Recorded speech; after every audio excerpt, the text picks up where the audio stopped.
Hello and welcome to DesignChat, the best live design discussion on the internet. I'm your host, Ryan McGovern. On Twitter, I'm at Hoopajuke and at DesignChat. Every week, we get together and bring together some of the coolest people in the design community to share one-on-one and break down corporate and, any other sort of barriers that we might have, that we might encounter as designers and creatives. So this week, we've got Andrew Byrom. Golf clap. Thank you so much for coming out. Andrew Byrom is not only is he, like I've been saying on Twitter, a typographic pioneer, if you will, an all-around great guy, also happens to be my favorite professor from college at Northern Illinois University. Wow. That's impressive. That last bit was great. Right, exactly. It's because you let me get away with it. Yeah, I think that's right. Passed. Graduated. I did, didn't I? I got lucky there. All right. So, how we usually kick this off is, for those people who are not familiar with the great Andrew Byrom, why don't you do a really brief intro about who you are, what you do, and why you do it? Well, I'm a typeface designer. I'm an educator. I teach at Cal State Long Beach. I'm a professor here. But really, I'm a typeface designer. I design I've got this kind of odd niche in the market, I guess. I used to have this odd niche in the market, and I designed three-dimensional typefaces. And I made them, and we made them, a few people get involved, and we made these kites, and we made these neon pieces. And they used to be quite unique. But just in the past year or two, as you've probably seen and noticed, there's been a little sort of boom in this 3D type idea. And there's a kind of thing going on with craft and handmade design, and 3D type is kind of falling into that, I guess.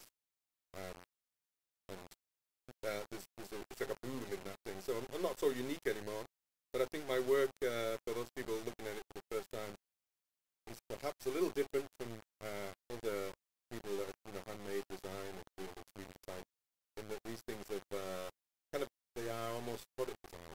Sometimes it's a little more in depth in trying to make real objects that sold, have use in themselves, not just use of illustration.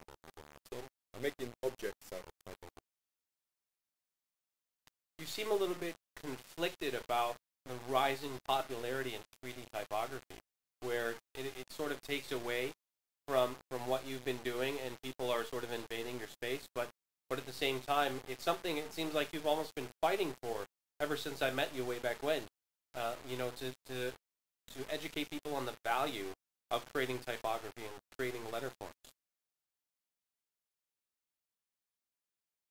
No, you're right. I don't really, I don't feel like I'm, keeping people away or trying to push myself into this thing. I think typography is interesting, but there isn't a world that we don't need that many more students in type design. So I hardly ever teach type design now, and when I do, it's as a part of overall graphic design. I don't expect any students to leave, or many students to leave, being just designing type. That's an odd niche, and there's not that many people doing just that. But no, my point is more that it's something happened in the past few years where, I used to be, there's one or two people doing stuff like this. Odid Azir, this guy in Israel. A few other people that were just doing this kind of 3D stuff, had their own kind of ideas. And then something happened and it caught on, and it became very fashionable. But it's nothing wrong with that, it's just, it's not as exciting when you're doing something that's got a kind of more mainstream. Why do you think that is? Where do you think the motivation for this movement, for this sort of, it's almost like a retro movement back to handmade objects is coming from? What do you think motivated that? The way I see it is that there is, if we do this, let's do it properly. If we think about what happened with the computer, before the computer came out, before the Mac came out, there was only a select few people that could design typefaces, yeah?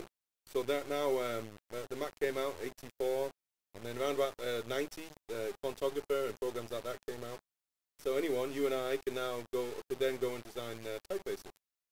If you look at those typefaces, Emigre, Fuse, all that period, the type that was being created was a reaction to the problems of the computer. And for all that time, for a long time, up until recently, design looked like it was design was overcoming some of the constraints of the digital kind of age. And then I think a few years ago, or even 5 years ago, or whatever, that kind of ceased a little bit, and there didn't seem to be that many problems in design. You know, all the pixelated typefaces, things became, and a new generation of people using the Mac, I guess. There was no problems, and I think what we're looking at now is a post-digital aesthetic. So, and I just bear with me with this big long thing here, but I just wrote this forward for a book, and I talked about that in there, where it was kind of akin to what happened in the 70s with synthesized music. So if you look at the music of the 70s and 80s, synthesized sound kind of took over, right? Because it was new and cool. Yeah? So you look at Pet Shop Boys and that kind of music. It was all synthesized, and it took a long time, 15 years or something, before that instrument became just one instrument in the set, in the band, or one instrument amongst many, and not the driving force. And I think this is what's happening with the computer now. The aesthetic used to be Photoshop and computer-generated kind of style, and now it's the computer, or what the computer does is just truly just another tool in the designer's bag.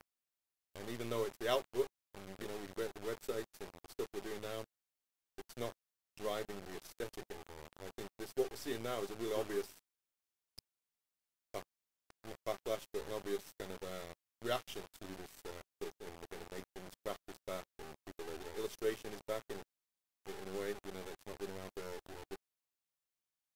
15 years. Illustration kind of died down a bit. Look at the jacket designs, and now it's that kind of style of all round is going to be I'm rambling now. But it's a good rambling. It's good rambling. You mentioned in that rambling that you had just written a foreword for a book, and you've been involved in a number of other sort of design and typography books. I find that really interesting and sort of inspiring, because when you look back at your history, from what I can tell from your bio and what you've told me before, you weren't out of school very long. It was like 4 or 5 years after you decided that you also wanted to educate and be involved in teaching in what you believed in and what you thought was going to be your career, which then probably led to being, you were entering design competitions and that sort of thing, and sort of making yourself known. Where do you, where's the motivation for that? What was the voice in your head saying, all right, this is the path, and this is what I'm going to do?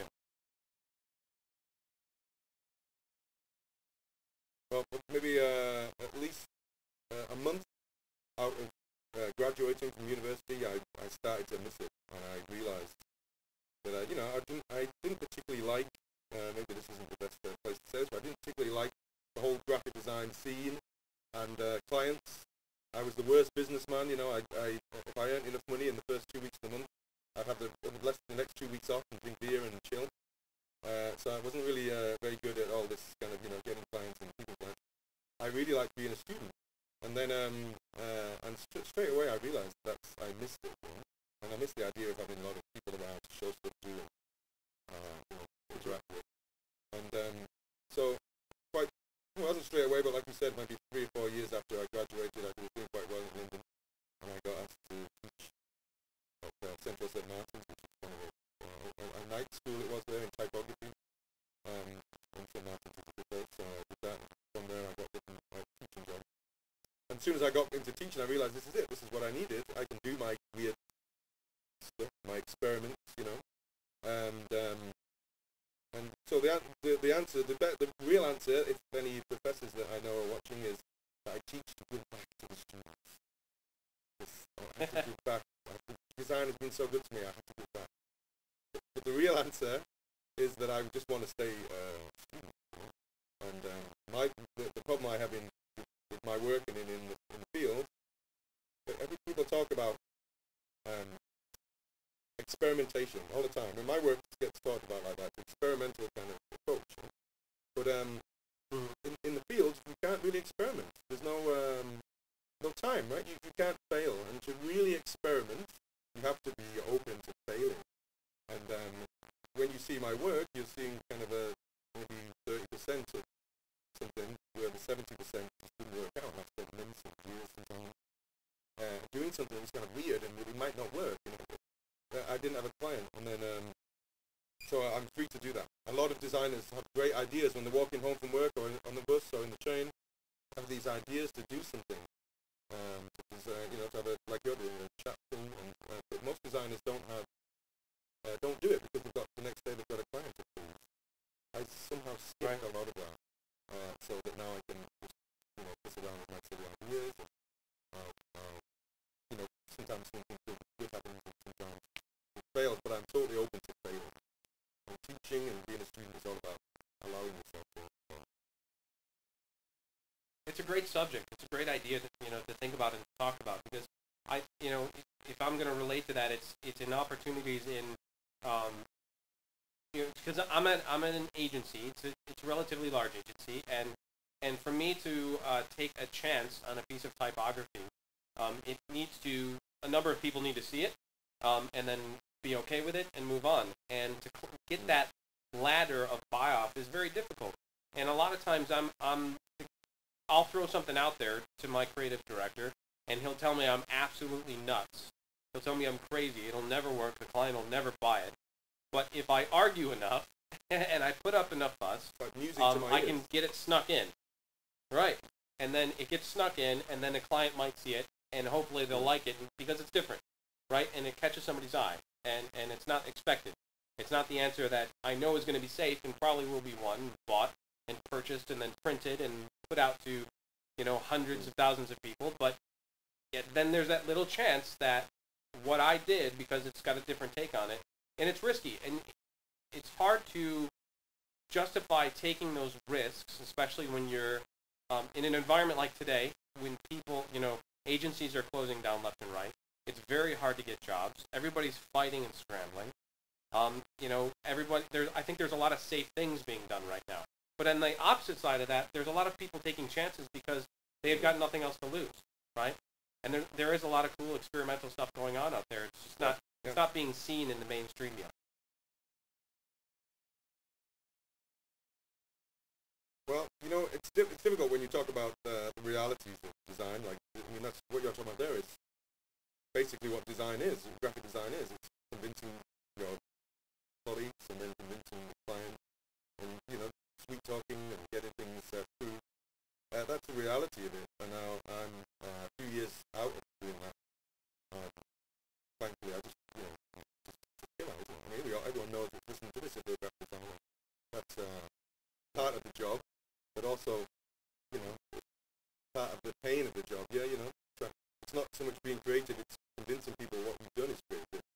It's kind of, you know, frustrating, I guess. So I don't know. I'm a little out of it. I do these things, and then often they get picked up and used after the fact. It's like, this is what typefaces are, I guess. You're making a tool for someone to, you know, use at a later date, and you don't know how it's going to be used half the time, or what it's going to say. And so I didn't really answer your question, and I had a better answer than that. What you're talking about, people and the environment and the economy and all this.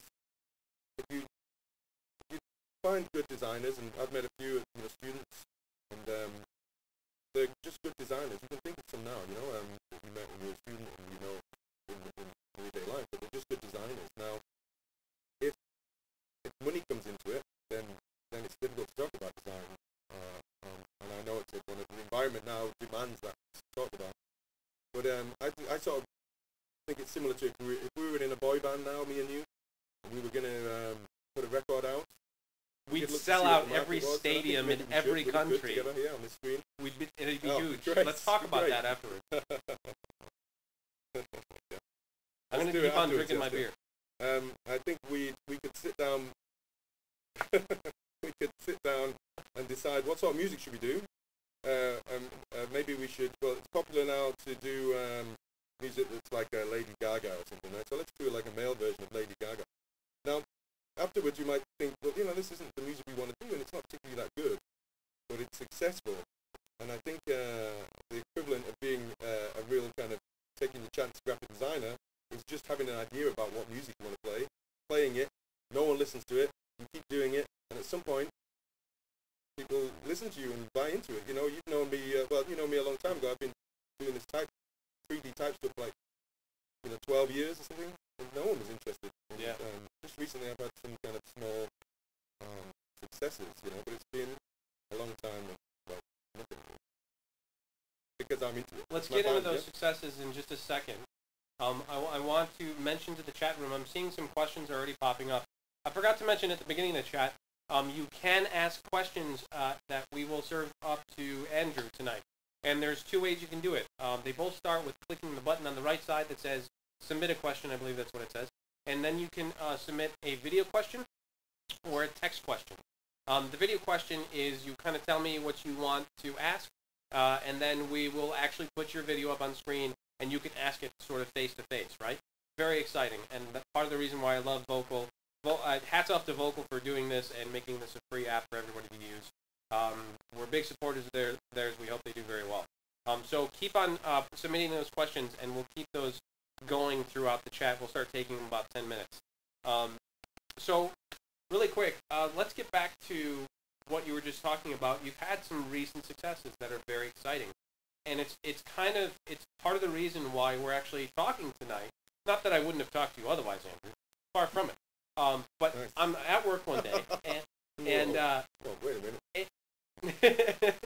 And I'm at work one day, and I get this message from one of my colleagues that says, "Oh, you've got to check out this this video of this commercial that Stefan Sagmeister worked on, and it's got this great typography." And there was this guy named Andrew Byrom who helped out with it, and I went, "Really? I know that name." And it was you. It really was you. And you. So, tell us a little bit about that experience, how it started, the process, how long it took, what happened. Well, that's a good example of what I was talking about just earlier.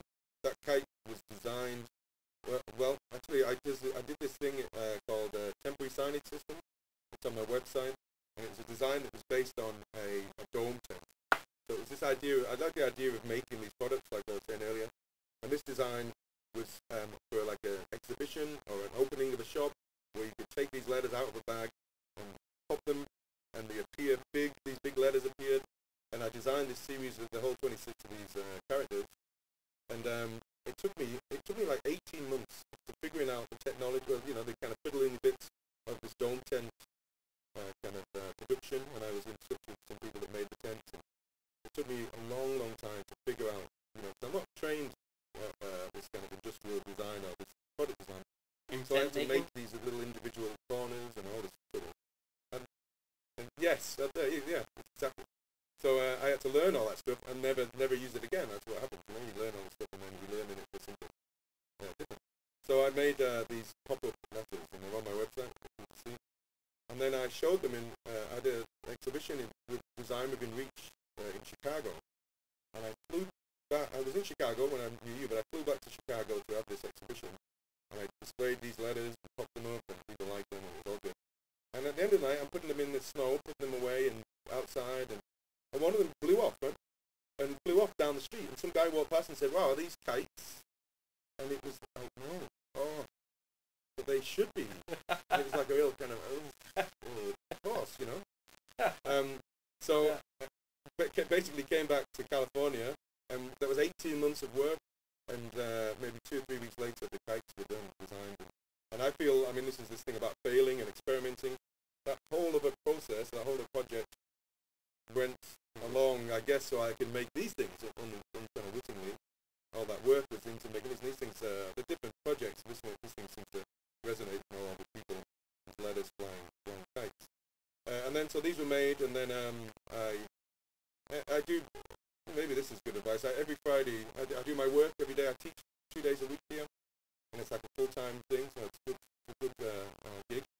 And then the rest of the time I'm here, either in my office working on my designs, or there's a whole lot of workshops here and technicians that help me, help the students. So I use and use that. And then on a Friday afternoon, I spend between 1 o'clock and 4 o'clock, basically before the pub open, or before I should go to the pub, entering competitions. Yes. And I look at the competitions, really? and I promote myself on a Friday afternoon. And that's the time every set single aside Friday just to do that. So and from that, yeah, and sometimes I don't find anything, but it's changed a little bit recently because people ask me to be in things more. And that sounds kind of egotistic, but that's what's happened because my work's been out there. People, so on a Friday now, I reply to that kind of stuff.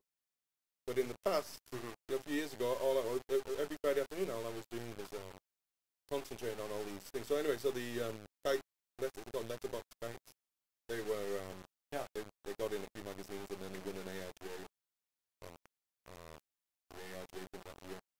And so then Sagmeister, when I was doing the kites and I finished them, I emailed him and said you might like these, and he was doing some kites that were kind of just flat kites at the time, and he was quite impressed by these, and we just sort of kept in touch, and then the ad came up, and he wanted to use them in the ad, so I had to make some words and send them out to Malaysia, and he flew them in Malaysia, beautifully filmed them, and it's a beautiful ad, and especially the way he shot the kites, I thought was, fantastic. So, and it's nice, yeah, it's a big deal for me, yeah. Sagmeister is a big name and a nice guy, and the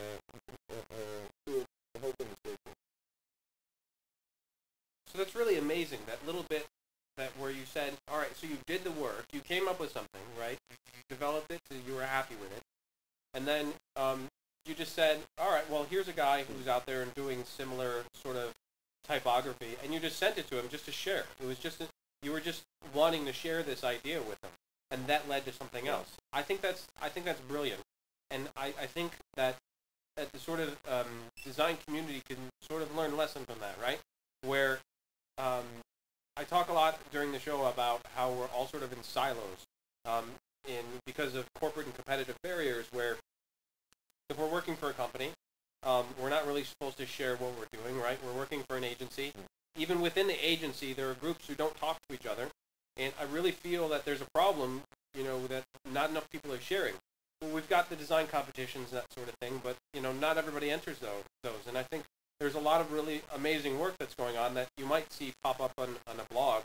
A friend happens to send you, but it's not really shared. It doesn't seem like there's a good sort of sharing road, a pathway for designers to do that sort of thing. It's few and far between where you find those. And I think it's really inspiring. I think the design community can learn something from that. The idea that you just put it out there and just sort of emailed somebody and said, hey, check this out. I think it's similar to what we talked about before you went on air here about you contacting designers and actually just emailing them or writing to them and then getting back to you to do this chat. It's the same thing. If I put my work, and my work gets on these blogs, but I don't go out of my way to do that.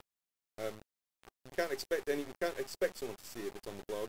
But if you write to someone and say, look at this, I think you might like it, then the chances are, unless you're just sending everything to people, the chances are they like it. I don't often send stuff to people unless I'm convinced they will be it's good. My problem is I love the work. So I have this ego thing. People think I've got this ego thing because I really think that what I'm doing is great, right? But it goes back to the fact is that 70% of what I'm doing that isn't that good and never gets seen. So, but the stuff I'm showing you is fantastic, and there's no way around it. So I'm convinced of it. So I send that stuff to people knowing that it's good, and it's good, That's not egotistic, is it? Do your not at all. A little bit. Do your students tell you that you have an ego? Yes. They do. Simple answer. Let's move on. No, tell us a little bit about that relationship with the students. Yeah, no, I think I encourage this. It's definitely an English thing in design. Maybe English people not going to agree with this. English designers. When I was in London, we didn't like other designers. There was like a kind of not a hatred, but like don't like it. There was this kind of competition, and it was healthy. So and so it was the ego thing came into it as a designer, and I think great designers. If you look at watch that Helvetica film and see some of the way some of these designers talk about their work, it's fantastic. They really love their own work, right? And why shouldn't they? Because they're showing it, you know.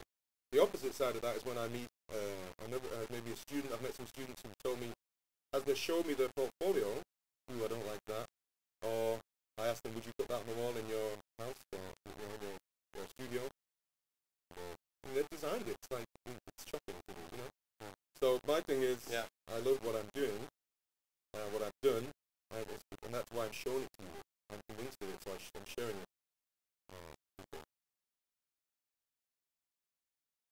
I totally agree with that. I really feel that, and I've said this to people before. If a friend or a friend of a friend shows you a piece of artwork or design or whatever it happens to be, and it's really, really good, if you don't get pissed off, if you don't get almost angry that you didn't do it or that you could have done something better, if you don't feel that little tweak, then something's wrong. Something's dead, right? And you shouldn't be doing this. You shouldn't be putting stuff out there if you don't believe in it.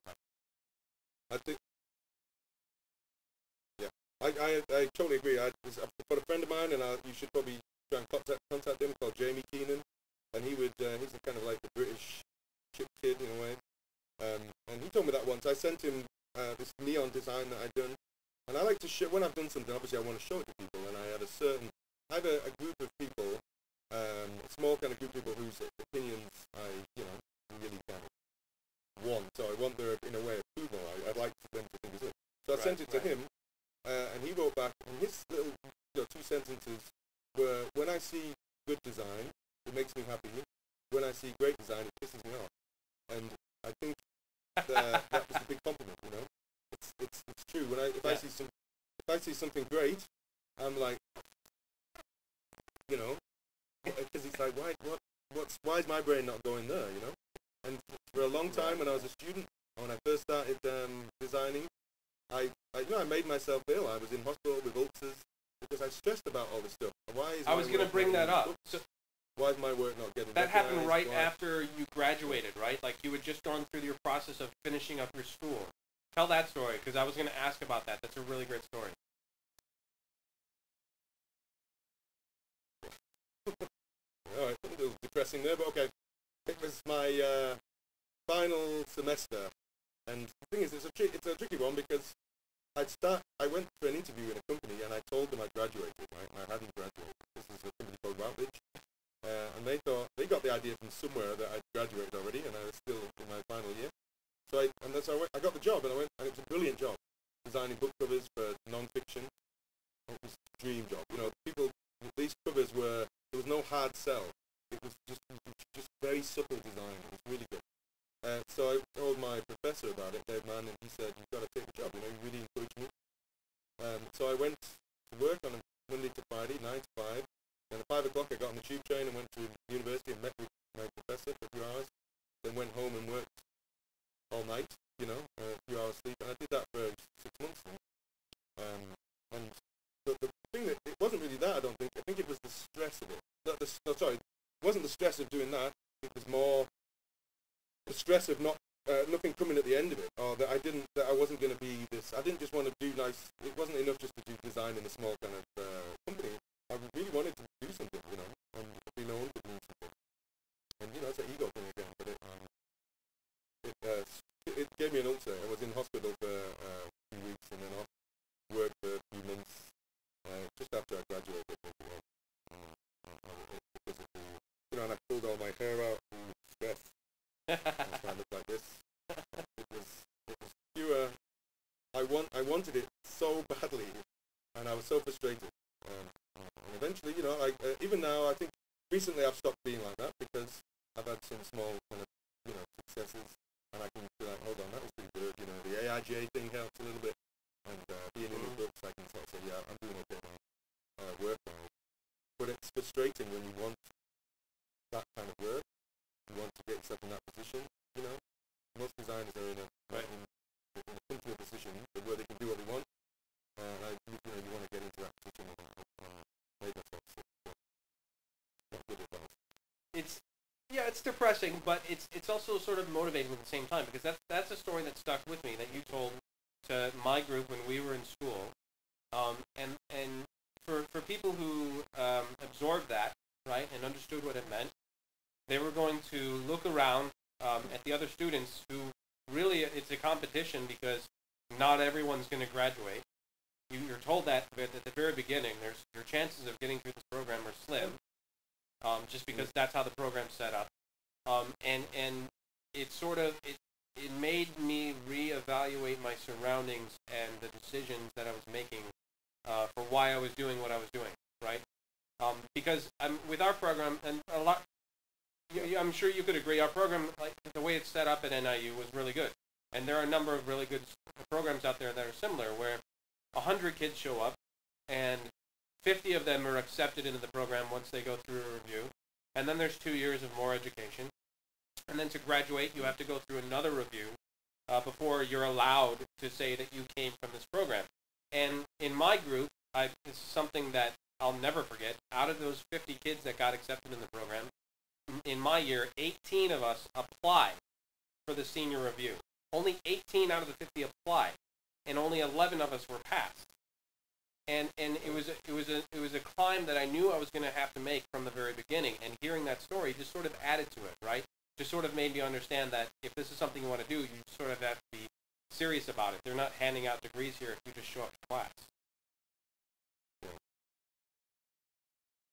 Well, graphic design is one of those things that people get into for lots of different reasons. You meet students who are into graphic design because they want to use computers. Maybe they use computers to play games with when they were kids or whatever. So a lot of the time you meet designers in the past that I want to be a graphic designer, and then when you start teaching or they start doing projects, then they kind of realize what graphic design is, and they're like, oh, this isn't what I thought at all, So there is a lot of that. Yeah. If you think of your fellow students, and great, every one of them fantastic, and I have very happy memories with all of them. But some of them were motivated, and some of them just weren't. I don't know how to put that in a nicer way. Some of them just are just there because they think it's going to be something else, maybe. And they think it's an easy degree. Right. That would be the better one. And then you get to a place like NIU, where, like you said, it's not easy. It's thorough. There's a lot of hard work to be done until you can get out. And all the better for it, I guess. There isn't that many design jobs. Yeah. And all the good designers that I remember that really push themselves, and I'm in contact with a few of them, and all the ones I've heard about are doing well. They're all in good jobs, and I'm happy with what they're doing. So yeah, it has to be like that. So on that note, I think we're going to sort of transition. We're going to start taking some questions to the audience. So guys, keep those questions coming, and we're definitely going to get to all of them. So the first question we're going to take tonight comes from Jane. Asks, do you feel logos get more recognition with text treatments or ones with more vector images?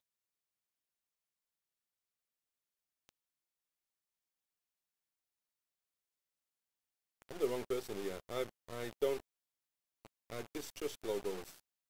I'm not a fan of logos. I don't really believe in them. And all this, the kind of science or the way people talk about the design of them, and I'm not just saying this to be kind of clever.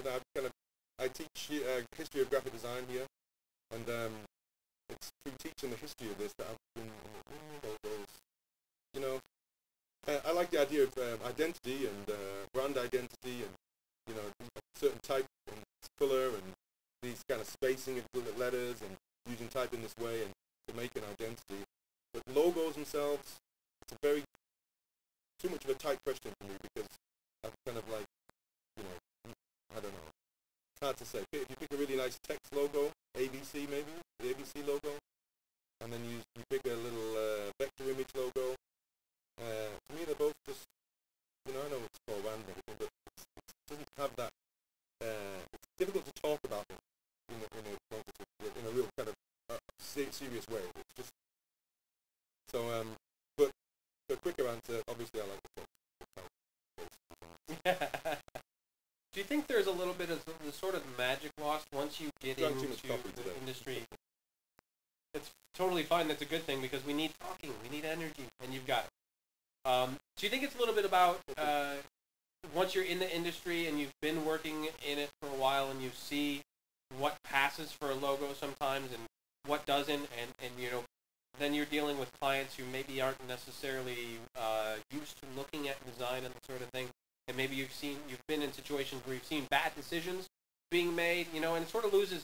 For me, anyway, it started to lose a little bit of its magic, right? When you're really young, you're in design, and you're just started to experiment with these things. There's a magic to it, you know, because you figure out that something that you can create, that you can be a part of, can take on a life of its own and become attached to a brand and a name and an ideal and that sort of thing.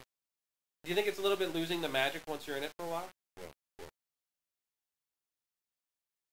Maybe if you're introduced to it for the first time, I guess it's special. You know, if someone, especially in a history class, if someone introduces you to the UPS logo, for example, you know, Pro Run, I think it's easy to get students excited about that because it's, you know, it's simple and it's got a little story behind it and a little box on top. It's easy to get people convinced.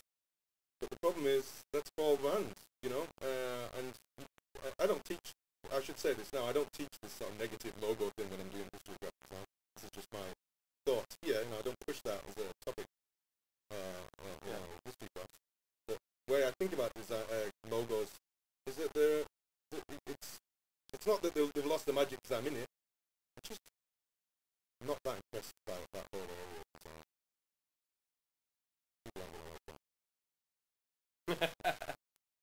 Fair enough.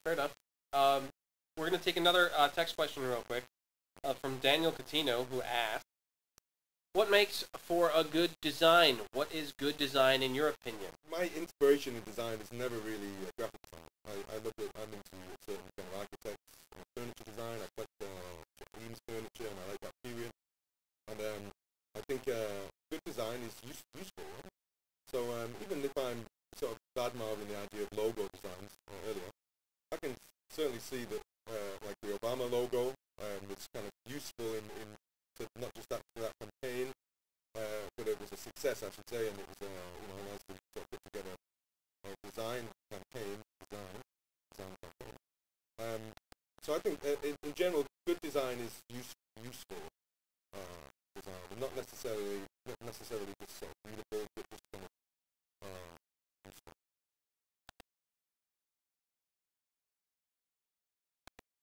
Useful like 3D typography, where you can really, you know what? Tell that intro that you just wrote to that book. It had some really poignant points in it about how it sort of applies to our world today. You got into it a little bit earlier about, you know, what it sort of means to you and how you see it sort of translating into a reality, the reality of it. Talk a little bit about that. You mean type, reality, like an object? Yeah. I think, well, really, I got into it in a different way. I did a typeface. This is an old story, but it's a good. I did a typeface that was, I was sitting in my office in London, and there was a little wooden chair in the corner that looked like an H. So I thought to myself, you know, really, if that looks like an H, can I do the whole alphabet? And I sat and designed this thing very quickly within an afternoon. I put this thing together, you know, cut and paste, this sort of digital typeface. And then I made it. I had a guy in London make these little tiny models of it first. And we figured it all out, and they were these little scale models of it. And then I don't know if you remember this, but when I came to Calvin, there was a guy that made them up and welded them all together. And it was new, right? It was a different thing because it wasn't just designing a typeface is constraints enough, right? All these 26 characters, or all these characters have to belong together. The O has to relate to the X, and then and the, you know, all the problems with X and spacing and all that, lots of restrictions. And I realized early on in my designing type career that I didn't want to just be designing like a new help. Well, I'd like to design a new Helvetica, but I didn't want to be designing typefaces like that, or you know, something that was similar to this, or had a lot in common with that. And when I designed this typeface that looked 3D, I knew that that was a new thing, and then when you start working with the materials, then you're out of your comfort zone, and you're creating these new things with all these. You have all these principles, which are typographic, but you're relating them, or you're putting them onto things that aren't typographic, they're architectural, and these things happen without you thinking about it, you know. And I worked with this guy Joel Walter, who was welded these things and fabricated these things up, and a lot of sort of typical problems came from it, and then a lot of redesigns came from it. And so working with materials that are outside your comfort zone forces shapes. And I think that was the thing that I got excited about, is that they're going to end up designing themselves so that they can be built. You have to keep redesigning around the material. And another example is this neon design I did. I wanted it to be straight lines like steel. But when I spoke to people that design neon, they told me to have this continuous line. So I went back and redesigned it, and changing blueprints and changing the design.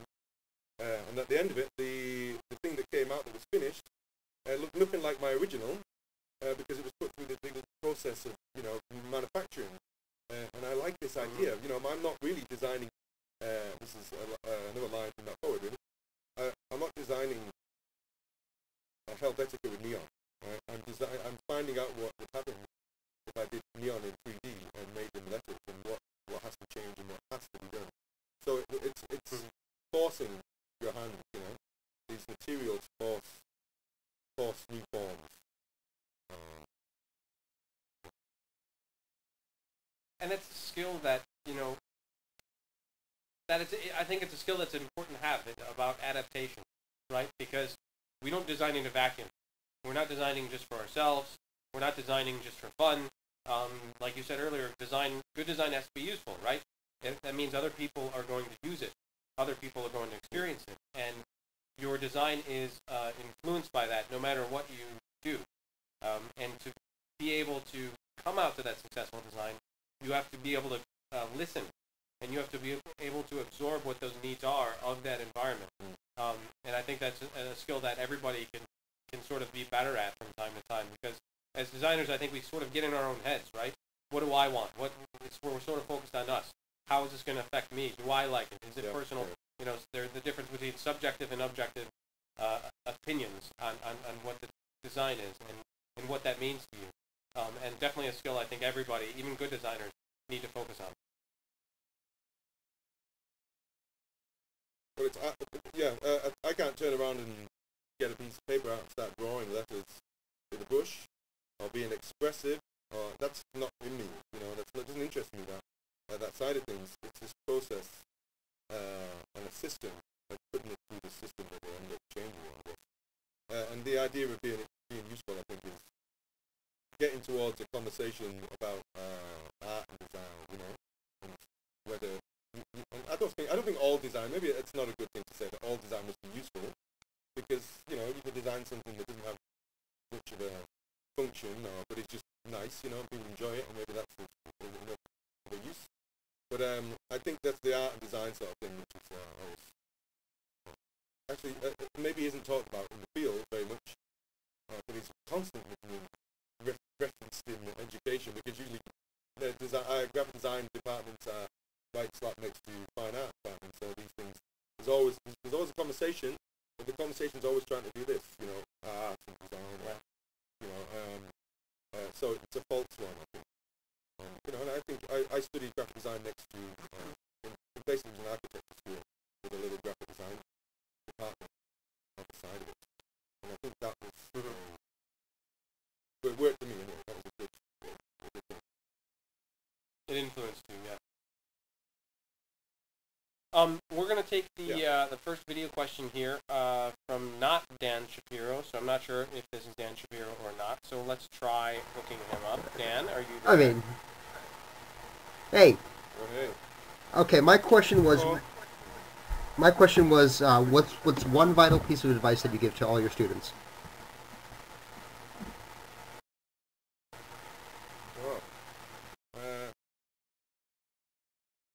I'm not sure if I have that kind of blanket thing that I can say, hey, you almost do this, you almost do that, because, you know, students are all different, and some need to maybe push be more expressive, or some students need to be more, figuring out process, or so I don't have a nice, neat answer for that one. And you've got to work, and you've got to mean it. I think these are kind of not so clever things I'm saying here.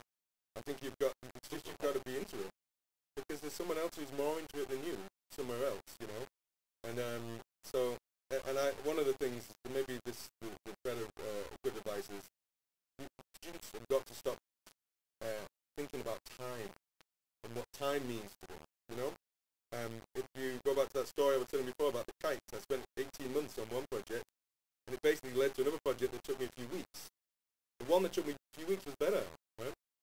Time, it's meaningless, and I think there's an odd thing with, I don't want to, with your generation, but there's an odd thing with time, where it's like, hey, I'll say to someone, hey, I think we maybe should redo that, and they'll come back and say, what?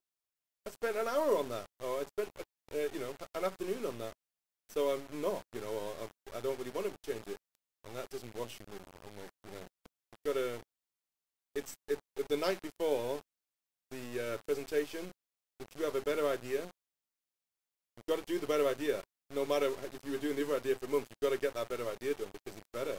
And I think there's a little, I like that kind of way of design, which you've got to do it if you've got a better idea. And you've got to mean it. And I think probably all students, all professors probably say that. My role isn't to, my role as an educator isn't to give you passion about design. I'm not really there to tell you what it is and why you should be into it.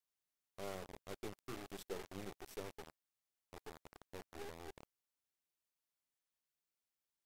So what's to come? What are we going to be seeing from you in the near or distant future? Or do you even know? Is it something where you're going to continue educating? Do you feel like education is going to be important to you for the rest of your career?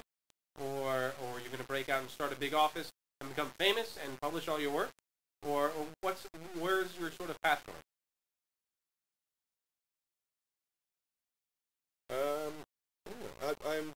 I'm probably going to teach. I can't see myself not teaching. It's part of what I do. It's part of my deal, I teach a little bit. I have feedback from students, and I enjoy all that stuff.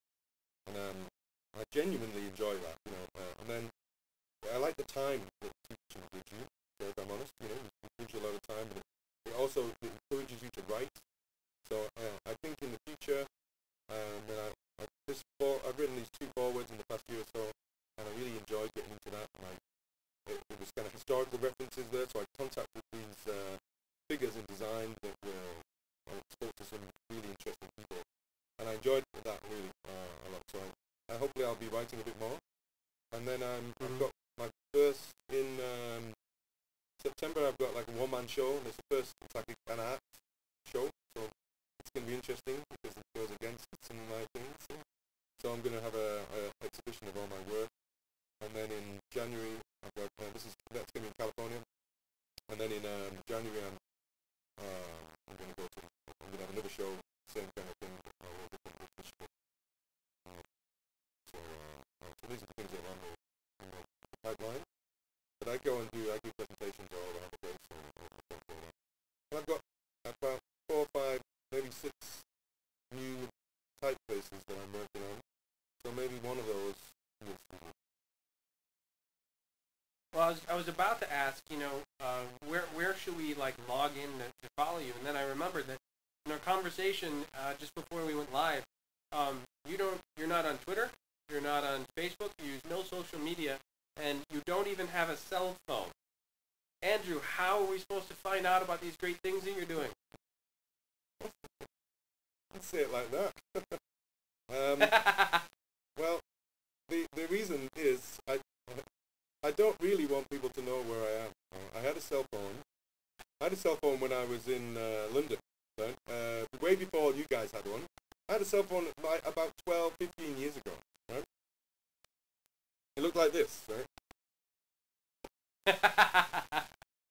Hello? And you filmed. Mom? I had a cell phone, and the problem is, people used to call me on it, which sounds good, but it wasn't good. That's so what I it's would for. work hard, kind of, and then And then I'd go to the pub, or I'd be in the pub at 6, 7 o'clock at night, and a client would call, and I didn't want them to know where I was. I didn't want to be talking about that then, and they would get angry with me because I would be basically trying to get them off the line. I know a lot. I don't like talking about this, to be honest, because I know that I sound like an old dude, and I'm not. It's not very cool to be sort of out of this exciting thing that's going on. But there's a reason for it. I found that I like this idea of a little mystique.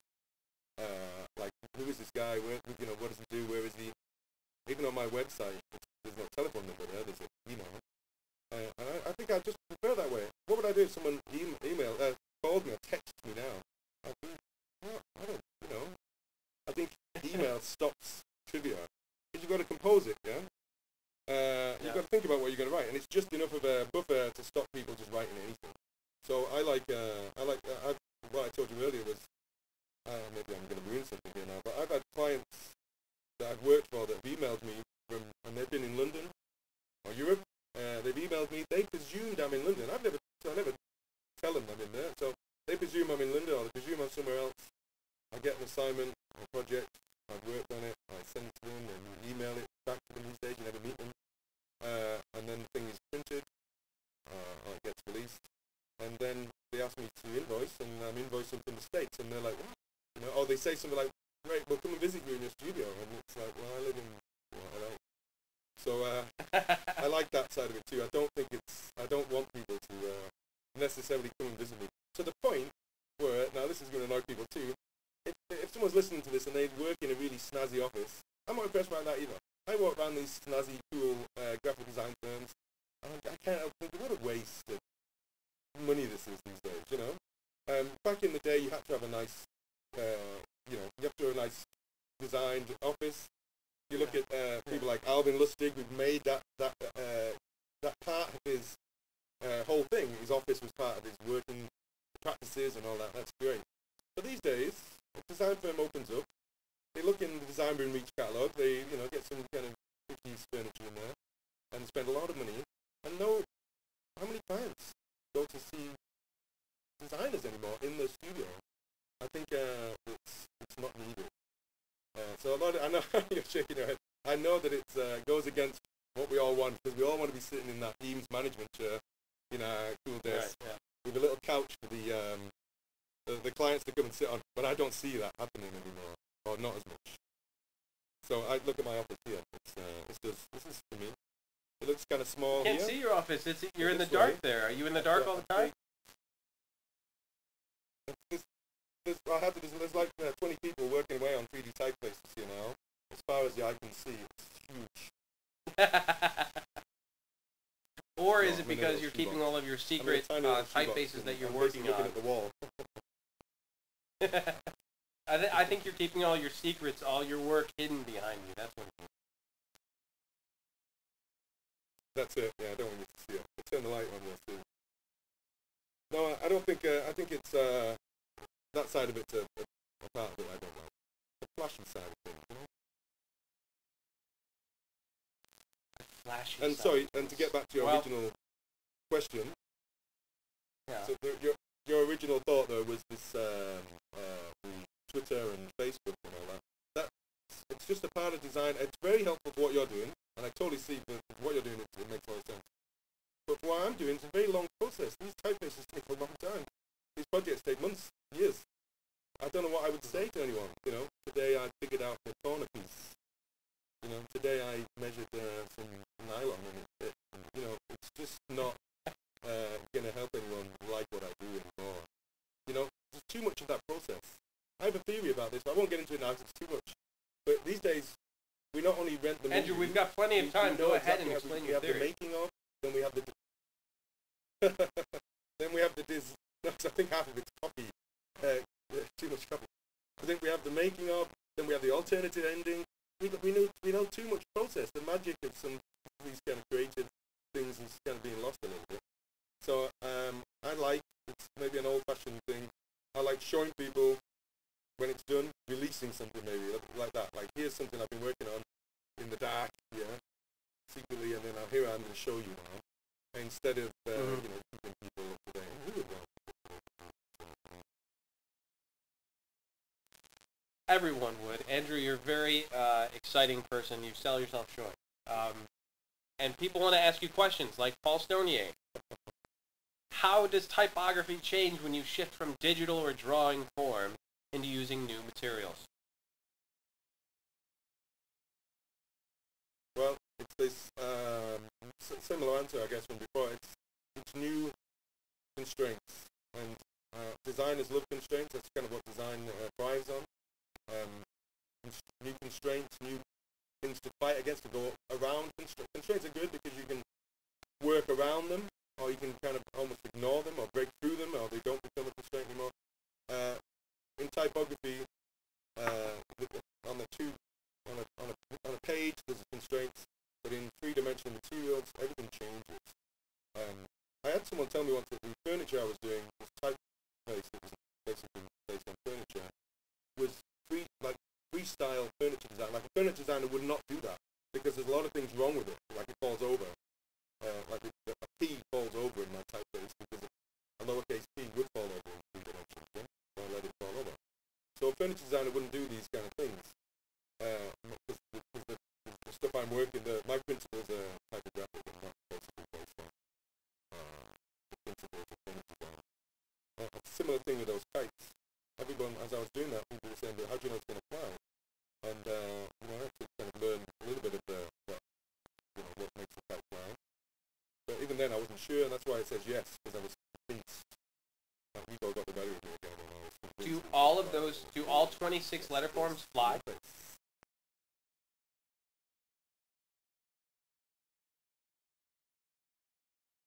Bad connection. Sorry, I'm going through a tunnel. We'll have to skip that question. All right, we'll move. Question comes from I'm going James through a tunnel. Clark. I'm going through a tunnel. How important is it? How important is font face at this time? Now or within 5 years? I'm not sure if I get the question. I don't know, Andrew, if you can interpret that. Maybe it means of this time. Maybe it means how important is it that typeface works in its time, like of its time. Right. You can look at there's a typeface called Blur, Neville Brody, and maybe Meta. Maybe you could say that about Meta. Those are typefaces. Meta's a better one. Typefaces that were used, that were of their time. They were. Meta gets called the Helvetica of the 90s. It looks now. It's hard to use now because it's so used. It's been so used, and it looks to me anyway like a certain time. Whereas things like Helvetica, it kind of has this kind of it doesn't really date, I suppose. If that's the question, I think that there'll be a way. I think it's some typefaces that are of their time are fantastic, and because they bring back that era, and a lot of the work of Emigre in the early kind of digital type, and Fuse, you're familiar with those two projects, were exciting because they were dealing with the restrictions of their time, and I don't think they were really aiming for anything more than that. To be lasting, kind of fleeting. So yeah, I think it's questions about the ephemeral design and whether design should be stand the test of time. If it is, I think I don't. The answer is I don't know, because some design does and some design should, and others of the time. And I think some of my typefaces maybe, especially now that there's this kind of three-dimensional thing going on, maybe my typefaces will be seen as being very shame. It's not a shame. You'll be known. It'll be a good thing, right? Your work will get out there. Yeah, I've got to do something. My realization is, I'm not complaining here. I'm very happy with what's going on. But my realization is something I have to start with something different. It's kind of quite different from what I've been doing. Because it's just, it's a little bit uncomfortable when there's all this other stuff going on. It's quite, similar now. So I want to be doing something different. We've got one more question we're going to fire through, and then we'll start to wrap up. We're near the end of our hour here, so we'll just pop that one up there. Chris Spain, who asks, Would you have any specific advice for designers outside of the U.S. hoping to make the move stateside? Wow. That's a very difficult move because you have to really, this is like, you've got to get your green card and you've got to get companies to sponsor you. My experience was easier because I was teaching. So, Northern Illinois University, what happened with me is, I'm going to let you into a secret now, I was teaching at St. Martin's in London, and I had this summer school, and I met a guy that was from Northern Illinois University, Chris, good guy. And he basically, in London when we were teaching these classes, afterwards everyone would just sort of go to the pub, and there was a pub even on campus there, or next door, so we used to all just go there, and we kept in touch afterwards. We became friends and then kept in touch, and like a year later, he emailed me and said there's a job at NIU, you should apply. And I had no intention of leaving London. I was doing quite well. So then I applied, and I thought, I'm just going to apply. If I'm honest, I'll apply, and I'll get the free little trip. I'll do the interview, and then that'll be it. I'll have a free trip to Chicago. I've never been there. Great. But then I got there, and I met students like Ryan and all the other students who were there, and I got sucked into it. And they were all nice to me, and I realized I've got to do it. But then what happened is they sorted out, this is actually the crux of my 3D thing, is that when I got there, they sorted me out with my visa. But part of the visa was I couldn't work for anyone else. I could only teach, right? So there was a few years, right. It got sorted out in the end, but it was a few years where I wasn't allowed to work for any clients. Now, I was working for Penguin Books, Routledge. I had a few clients in London that I was trying to keep going, but I couldn't. And I couldn't make, more importantly, I couldn't make new clients here. Basically I just had to shut down my whole practice or the idea of working. And then, so what I was going to, then I decided, well, I may as well just spend this time doing all these type ideas that I had. So it was terrible at the time, because I was like, oh, they're ruining my career, yeah? So basically that made my career, because I just went off and did all this self-initiated work where I didn't leave the client. So anyway, I'm sorry I didn't answer your question very well. I think my experience was I got sponsored by a company, basically it was a university, and then we ended up sponsoring, got my green card, and my wife got a green card. It wasn't that difficult for me, but I think it's quite difficult just to come out there. I think you've got to get